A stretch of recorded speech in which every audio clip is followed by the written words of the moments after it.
should take it slow.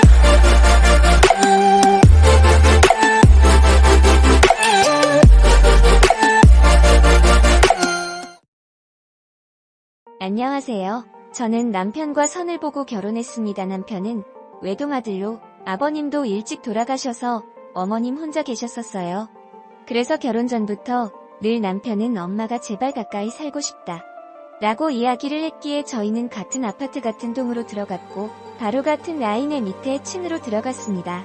결혼 전부터 남편에게 자주 연락을 하고 남편에게 의존하는 경향이 좀 있다고 생각을 했지만 남편은 늘 다정하게 어머님께 대했고 이런 모습은 남편이랑 결혼하면 정말 다정한 남편, 아빠가 될 거라고 생각을 하면서 좋게만 봤었어요. 결혼 후에도 어머님은 시도 때도 없이 남편에게 카톡이나 전화를 해서 남편이 뭘 먹었는지, 오늘 스케줄이 어떤지, 남편의 모든 하루하루를 다 알고 있어야 했어요. 어머님은 아버님이 돌아가시면서 받은 보험금, 그리고 집에서 물려받은 유산으로 어머님은 일을 하지 않고도 늘 부유하고 여유롭게 살 수 있었고 일을 하지 않았기 때문에 시간이 많아서 그런지 늘 남편한테만 집중하면서 보내는 것 같았어요. 결혼을 하고 얼마 되지 않아 저희는 이세를 계획하고 주말에 분위기를 잡고 같이 둘만의 시간을 보내고 있을 때였습니다. 계속해서 진동이 오는 것 같았지만 지금은 어느 누구한테도 이 시간을 방해받고 싶지 않아서 진동을 무시했는데 어느새 현관에서 인터폰이 울리는 거였습니다. 이 시간에 누구지 하고 놀라 인터폰을 받아보니 인터폰은 건 사람은 어머님이었어요.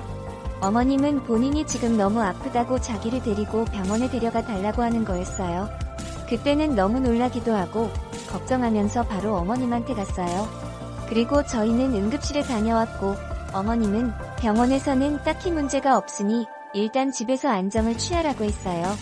그래서 그날은 남편과 어머님 집에서 간호하면서 같이 자기로 했습니다.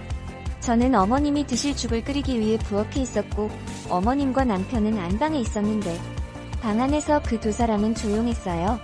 죽이 다 완성되었기 때문에 드시라고 갖다 드렸는데 남편은 어머님 간호를 하다가 잠든 건지 어머님 옆에서 같이 누워 자고 있었는데 문제는 어머님이 실크 원피스만 입고 남편의 팔베개를 베고 자고 있었습니다. 너무 놀랬어요. 노출이 심한 의상의 아들과 어머니의 모습이 아닌 다른 사람이 보면 이 두 사람이 연인 사이인 것 같았어요.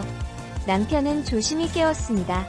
남편은 깊이 잠들었고 옆에 있던 어머님이 일어났습니다. 어머님은 입맛이 없으니 안 먹는다며 아들 잠들었으니 오늘은 너 혼자 집에 가서 자라고 하는 겁니다. 황당했지만 남편은 깊이 잠든 상태였고 어머님이 그렇게 말하니 제가 더 이상 그 방에 있을 수가 없어서 저희 집으로 돌아갔습니다. 그날 혼자 돌아와 많은 생각을 했지만 결론이 없었고 세상에 남은 가족이라곤 어머님과 남편 이렇게 딱 두 사람뿐이니 서로를 편하게 의지하는 거라고 생각했어요. 그 일이 있고 또 얼마 되지 않아 어머님은 종종 남편에게 아프다, 혼자 자는 게 무섭다 등등으로 남편을 불러 같이 자는 날이 많았고 그럴 때마다 남편을 어머님께 뺏기는 기분이 들었습니다. 그 일이 있고 또 얼마 되지 않아 어머님은 종종 남편에게 아프다, 혼자 자는 게 무섭다 등등으로 남편을 불러 같이 자는 날이 많았고 그럴 때마다 남편을 어머님께 뺏기는 기분이 들었습니다. 한날은 남편에게 가지 말아라 나도 무섭다라고 이야기하니 남편은 그냥 우리 어머님이랑 같이 살까? 나도 이렇게 왔다 갔다 하는 거 너무 힘들고 어머님이 혼자 있는 게 마음에 걸려라고 하는 겁니다. 저는 싫다. 같은 아파트 같은 동에 살면 되지 같이 살기까지 하면 나도 우리 엄마랑 같이 살고 싶다라고 이야기하니 너희 엄마는 아버님이 있잖아 라고 하면서 소리를 지르더니 우리 엄마가 싫으냐? 라고 하는 겁니다. 그날 이후부터는 남편이 어머님 집에 간다고 하면서 또 저런 소리를 할까봐 더는 가지 말라고도 못 붙잡고 가는 걸 지켜만 봐야 했습니다. 어느 날은 남편이 해외 출장을 가게 됐고 저는 남편을 대신해 어머님과 좀 더 친해지고 좀 더 챙겨드려야지 하면서 어머님 집에 갔습니다. 그리고 남편과 있을 때 저에게 하는 행동과 저와 단 둘이 있을 때 하는 행동을 너무나 달랐습니다. 그럴 때마다 저는 늘 남편에게도 말하고 싶었지만 남편은 분명 제 말을 들어주지 않을 게 분명했고 그리고 남편과 관계도 안 좋아질 것 같아 말하는 게 두려웠어요. 그래서 어머님에게 잘 보이고 저도 어머님께 이쁨 받는 며느리가 되기 위해 남편이 없을 때 가서 점수 좀 따려고 갔습니다. 어머님 집에 가자. 어머님은 제가 가자마자 마침 이불 빨래를 하려고 했었다면서 세탁기로 하면 때가 잘 안 빠진다면서 마침 잘 왔다고 저에게 겨울 이불 빨래를 시키는 겁니다. 기왕 간 김에 이런 거라도 도와드려야지 하면서 그날 오전 내내 겨울 이불 빨래를 하고 널었어요. 그 외에는 어머님은 장을 보러 가야 된다고 짐이 무거우니 마트까지 운전도 해주고 짐도 좀 들어달라며 저랑 같이 마트를 가자고 했습니다. 무슨 제가 일하러 간 것도 아닌데 밥은 안 먹고 끊임없이 일만 했고 어머님이 혼자 계신 곳에 오히려 혼자 오면 안 되겠다 라는 생각을 하며 그날은 사서 고생만 하다 집으로 돌아왔어요. 근데 어머님은 그날 또 신경 거슬리는 말로 저를 기분 안 좋게 만들었어요. 저에게 너 요새 뱃살 쪘다며? 여자는 죽어서도 늘씬하고 이뻐야 향이 난다. 그래야 남자가 계속해서 너에게 머무는 거야. 지금 너 정도면 옆에 있던 사람도 도망가겠다 하면서 저의 살을 가지고 말씀을 하시는데 원래 그렇게 말씀해 가시 있게 이야기를 하는 분이었던가 싶다가도 내 뱃살 찐 걸 어떻게 알았지? 하면서 남편이 이야기를 했다는 걸 알게 됐어요. 남편은 어떻게 우리 부부관계시 봤던 제 몸에 대해 서슴없이 엄마한테 그렇게 이야기하지 싶었고 남편이 출장에 돌아왔을 때 따져 물었습니다. 혹시 내 뱃살 가지고 어머님한테 이야기한 적 있냐? 라고 물으니 응하는 겁니다. 왜 내 몸에 관해 어머님한테 이야기를 하냐 불만이 있으면 나한테 이야기해라. 라고 하니 자기는 원래부터 엄마랑 비밀도 없고 못하는 이야기도 없다. 그니까 그런 걸로 불만 갖지 말아라. 앞으로도 계속 하게 할 거다라고 하는 겁니다. 남편은 점점 더 어머님만 감싸고 돌았고 출장 이후에도 더더욱 자주 시어머님 집으로 가서 자고 오는 날이 많았습니다. 그리고 남편은 옷이나 속옷도 다 어머님이 골라주셨고 심지어 월급 관리도 결혼 후에도 계속해서 어머님이 해주시고 계셨어요. 왜 나랑 결혼한 건지 모르겠더라고요. 그러던 어느 날 또 어머님은 저녁에 급히 남편을 불렀고 남편은 저녁을 먹고 오늘도 어머님 집에서 자겠다고 바로 내려가는 겁니다.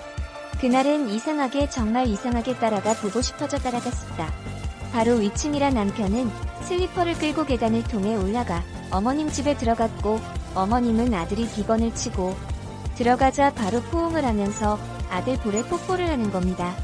제가 뒤에 서 있는데도 개의치 않고 아들과 하는 평범하지 않는 스킨십을 했고 그 스킨십이 끝나자 저에게 넌 왜 왔냐? 하는 겁니다. 그냥 어머님랑 안 본 지도 됐고 신랑이 어머님 집에 간다길래 같이 와봤다 라고 하니 어머님은 나 그렇게 많이 안 아파서 둘이 있을 필요 없다. 그냥 너는 집에 가서 편하게 자거라 하면서 남편 손만 잡고 집 안으로 들어가는데 갑자기 너무 쓸쓸하고 외로워지면서 남편과 어머님이 평범한 모자지간이 아니라 어머님은 남편을 자신의 남편처럼 남자로 의지로 하고 있구나 라는 것에 대해 확신이 들기 시작했습니다. 그래서 안방에 있는 남편과 어머님한테는 집으로 간다고 하고 저는 몰래 어머님 집에 다용도실에 숨어 지켜봤습니다. 남편과 어머님은 한동안 방 안에서 조용히 잠든 것 같더니 남편은 나 씻고 올게 하면서 욕실로 가는데 이미 어머님 방에서 나올 때부터 팬티만 입고 있었고 욕실 앞에서 팬티만 벗고 욕실로 들어가 샤워를 하는 같았습니다. 얼마 뒤에 어머님은 아들아 엄마가 등 씻겨줄까? 하는데 남편은 그럼 좋지 않은데 어머님은 또 그 야한 실크 원피스를 입고 있다가 욕실 앞에서 아예 옷을 다 벗고 나체로 욕실로 남편과 샤워를 하러 들어갔습니다. 누가 들으면 이 두 사람이 신혼부부인 양 너무 알콩달콩 장난치며 샤워를 했고 두 사람은 20분 뒤에 같이 샤워를 마치고 나체의 상태로 나왔어요. 몰래 지켜보는 저는 너무 황당하고 큰 배신감에 눈물을 줄줄 흘리며 몰래 지켜보고 있었어요. 남편이 나오자 어머님은 수건으로 남편의 몸을 더듬더듬 닦아주었고 중요 부위도 서슴없이 만지면서 장난까지 쳤습니다. 또한 남편도 어머님의 가슴도 만지면서 서로 장난을 치는데 이건 분명 모자지간이 아니었어요. 호칭은 아들 엄마였지만 행동은 그냥 부부의 모습이었습니다. 후에 남편과 어머님은 거실에서 서로의 머리를 말려주면서 제 얘기를 하기 시작했어요. 남편은 아내의 가슴도 작고 배도 불뚝 나와 여자로 잘 안 느껴진다. 엄마가 더 가슴도 크고 몸매가 좋다. 엄마 같은 여자를 만나고 싶었는데 제 와이프가 작고 살이 쪄서 여자로 잘 안 느껴진다 라고 하자 어머님은 호호하면서 너무나 좋아하면서 그래 이렇게 이 나이에 이 몸매를 유지하는 게 쉽지 않다며 좋아라 남편 앞에서 나체 상태로 모델 포즈를 취하면서 서로 즐거워 하하오 좋아라는 겁니다.